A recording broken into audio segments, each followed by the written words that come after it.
हम पढ़ेंगे कृतिका में पढ़ेंगे पाठ 2 मेरे संग की औरतें। लेखक हैं मृदुला गर्ग।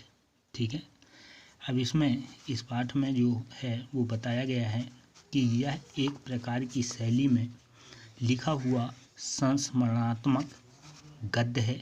ठीक है, ये एक शैली में लिखा हुआ संस्मरणात्मक जो है वो गद्य है। परंपरागत तरीके से जीते हुए भी लीक से हटकर कैसे जिया जा सकता है, यह पाठ ऐसी औरतों पर केंद्रित है। इस पाठ में जो बताया गया है कि जो औरतों के बारे में इस संस्मरण गद्य में कि जो परंपरागत तरीके से जीते हैं और उससे हटकर और किस तरह से इसमें जिया जा सकता है। ठीक है, यह इस पाठ में बताया गया है।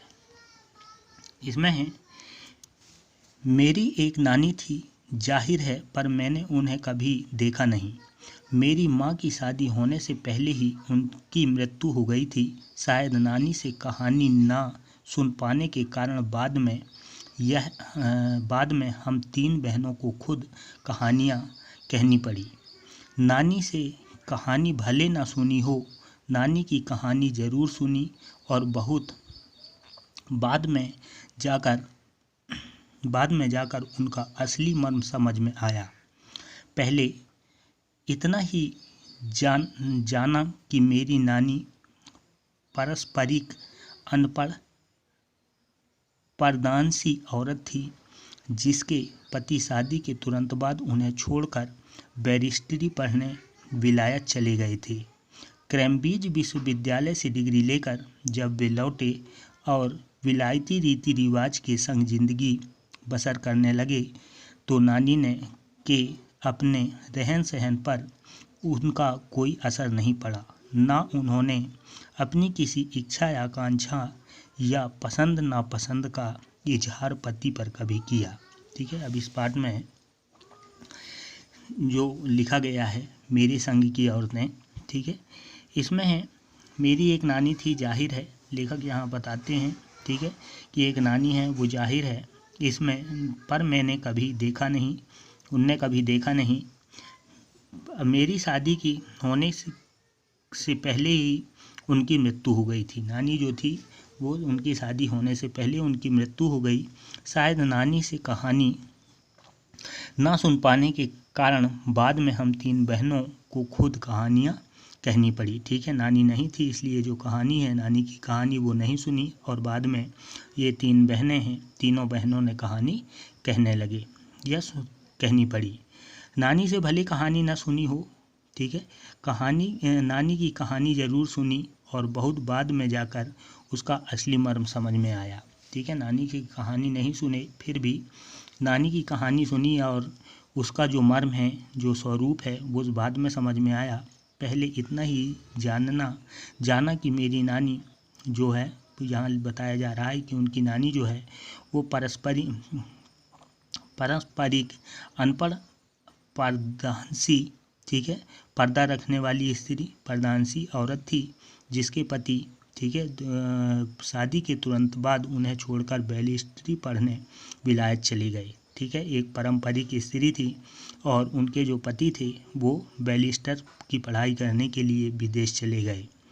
कैम्ब्रिज विश्वविद्यालय से डिग्री लेकर जब वे लौटे और विलायती रीति रिवाज के संग जिंदगी बसर करने लगे तो नानी के अपने रहन सहन पर उसका कोई असर नहीं पड़ा। ठीक है, जब वो बैरिस्टर की पढ़ाई करके वापस घर आए, कैम्ब्रिज विश्वविद्यालय से उनने डिग्री लिया, तो जो उनकी नानी थी वो अपने विलायती रीति रिवाज से जो थे वो जीने लगे।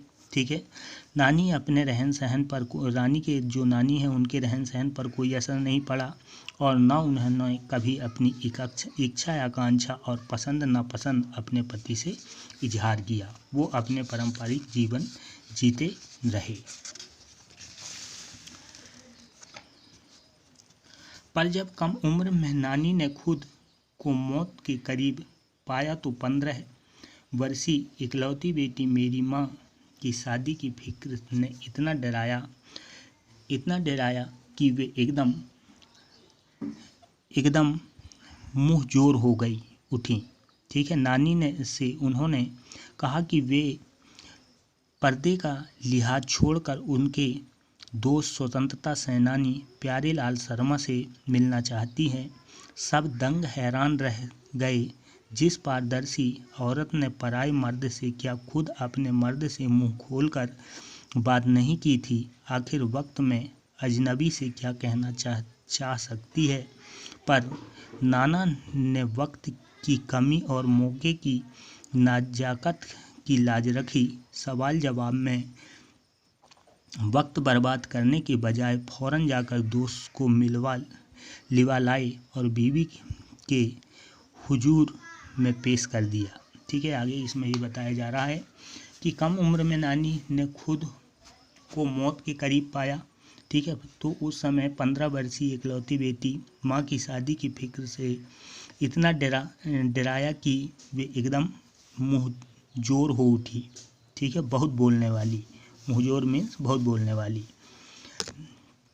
उसी में नाना ने उन्हें कहा कि वे पर्दे पर लिहाज छोड़कर उनके दोस्त स्वतंत्रता सेनानी, जो उनके दोस्त थे वो थे स्वतंत्रता सेनानी प्यारेलाल शर्मा से मिलना चाहती थी। नानी जो थी उनके दोस्त जो स्वतंत्रता संग्राम सेनानी हैं प्यारेलाल जी, उनसे मिलना चाहती थी।